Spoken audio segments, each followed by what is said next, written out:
Aming minamahal na Rector at Parish Priest, Father Herbert, mga kapatid kong pari at diakono, mga minamahal kong devoto ng ating mahal na Birhen, Birhen ng Ina ng Fransya,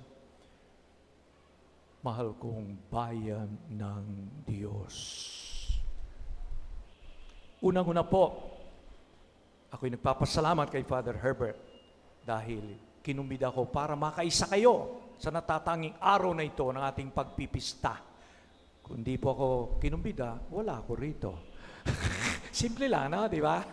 Pero higit doon, tayo nagpapasalamat, kompleto ang pamilya nila. Dahil si nanay ni Father Herbert, ay magbe-birthday, 75 years old sa May 26. At narito po sila at si Father Herbert, tatlo sila magkapatid, dalawang babae, narito rin kaya buo ang kanilang pamilya. I-welcome po natin, bigyan natin isang masigabong palakpakan. Okay.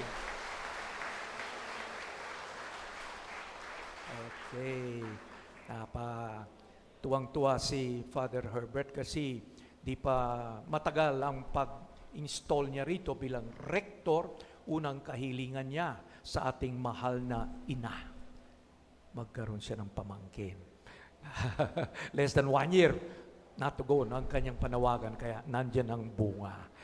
So anyway, mga minamahal kong kapatid, ngayong pista, tayo ay muling tumitingin sa mahal na Birhen Maria, ang ating Reyna at Ina.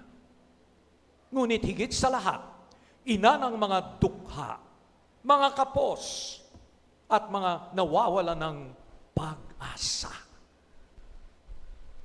Sa konteksto ng ating mundo ngayon, sa harap ng kahirapan, mental health struggles, fake news, krisis sa pamilya, at kawalang tiwala sa kinabukasan, ang presensya ni Maria ay tila isang liwanag sa gitna ng dilim. Hayan po yung pagbahagi ako, 3 lang punto, parang mapagnilayan po natin abang pinaparangalan natin ating mahal na ina, ina ng Peña, Francia. Una po, sinasabi sa atin ating mahal na ina, sa gitna ng pagsubok, may pangakong bagong buhay. Inuulit ko, sa gitna ng pagsubok, may pangakong bagong buhay. Darig po natin sa unang pagbasa, sina Pablo at Bernabe ay duman ng matitinding pagsubok at pag-uusig. Anong nangyari? Hindi sila sumuko. Ang sabi nila, kailangan natin makaranas ng maraming kapighatian upang makapasok sa kaharian ng Diyos. Hindi ba ito rin ang karanasan ng maraming deboto ng ina? Ang OFW na malayo sa pamilya. Kapatid ni Father Herbert, galing pa sa Dubai. Ano po? Ang magulang na walang pambiling gamot. Ang estudyanteng pinipilit abutin ang pangarap sa kabila ng hirap. Marami. Pero anong ginagawa nating tuwing pista? Tumatakbo tayo sa ina. Hindi dahil siya ang sagot sa lahat, kundi dahil alam natin, ina siya na hindi nagsasawang tumulong, dumamay, at magdala sa atin kay Kristo. Nilalapit tayo sa kanyang minamahal na si Kristo. Bukal ng buhay at mga biyaya. Laging may pag-asa, pag-asang hindi mabibigo, dahil ang basihan ay ang katapatan ng Diyos at ang kanyang hindi matatawarang pagmamahal. Mahal ang puna ng Diyos upang tayo ligtas. Hindi pera, hindi material na bagay. Dugo at buhay ng kanyang anak. Itong puhunan ng Diyos para tayo ligtas. Kaya mahalaga ka sa Diyos, mahalagang bawat isa. Kaya kapag ikaw ay nanghihina, humarap ka sa krus. Tandaan mo, mahalaga ka sa Diyos. Tinubos ka sa pamamagitan ng kanyang dugo at buhay. Kaya special ka. Mahalaga ka sa Diyos. Pangalawa, sabi ng ikalawang pagbasa mula sa libro ng Pahayag, ang langit ay hindi malayo. Sabi sa ikalawang pagbasa, narito ang tahanan ng Diyos ay nasa piling ng mga tao. Napakagandang sinabi pa, papahiran niya ang bawat luha sa kanilang mga mata. Marami tayong iniiyakan sa buhay natin. Kumisman, bat-bat tayo sa mga krisis, pagsusubok, pero darating yung panahon. Anong sabi ng Diyos? Bagong langit, bagong lupa. Maaalis lahat ng mga dahilan kung bakit umiiyak ang tao. So, mga kapatid, kung tayo nahihirapan, sa tuwing tayo umiyak sa harap ni Ina, alalahanin ninyong hindi siya Diyos, pero tinuturo niya ang Diyos. Anong sinasabi sa atin? Ano ang sinisigaw? Gawin ninyo ang anumang sabihin niya. Sino siya? Ang kanyang anak. Sumunod tayo, gawin ang anuman pinapagawa sa atin. Mga kapatid, ang sukatan ng tunay na deboto ayon sa Ebanghelyo, sinasabi ni Jesus, ay ang pag-ibig. Mag-ibigan kayo gaya ng pag-ibig ko sa inyo.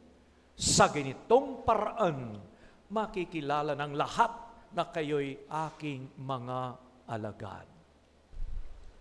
Mga kapatid, ano ang sukatan ng isang tunay na deboto ni Ina ng Peña, Prancia? Hindi lamang po ang pagsama sa prosesyon, hindi lamang yung pagsigaw ng Viva la Virgen! Ang sukatan ay ang pag-ibig na isinasabuhay. Kung mahal natin si Maria, mamahalin din natin ang mga mahihirap, matatanda, mga batang nagugutom, ang kapitbahay na nairekta ka dahil sa ingay ng pagdiriwang. Ang tunay na debosyon ay pagmamahal na may aksyon. Yung love, pagmamahal, sa may Ebanghelyo, ilang beses binabanggit, dalawang paraan kung paano natin magamit po yung salitang love. Bilang noun, pangalan, o bilang verb, pandiwa. Papansin natin sa mga Ebanghelyo, 9 times lang yung bilang noun, pangalan. Pero bilang verb, 62 times. May 62 beses binabanggit ang pag-ibig, pagmamahal bilang aksyon. Kaya kung ikaw ito nagmamahal, pinapakita sa aksyon, hindi lamang salita. Sabi nga nila, words are cheap. Madali magsalita. Pero gumawa, ibang usapan yon. Sanang buhay natin, di lang salita, ngunit nakikita sa ating gawa. So mga kapatid, ano po ang magagawa natin bilang debote? Number 1, maging ina sa kapwa. Sa maliit mong paraan, magpakita ka ng malasakit, gaya ng ginagawa ni Maria. Diba? Nalagay sa alanganin yung bagong kasal. Gumawa ng paraan upang sila hindi mapahiya. kinausap ang kanyang anak si Jesus. So kahit mga kapatid sa isang simpleng paraan, isang simpleng dasal, tulong o pakikinig, malaking bagay po ito sa mga dukha ng puso at katawan. Pangalawa, ibalik ang puso ng debosyon. Huwag lamang tayo maging deboto sa labas. Dalhin natin ang kabutihan ni Maria sa iba't ibang sulok ng buhay ng tao, sa social media, sa tahanan, sa trabaho. Gagamit tayo iba't ibang paraan upang makilala si Maria.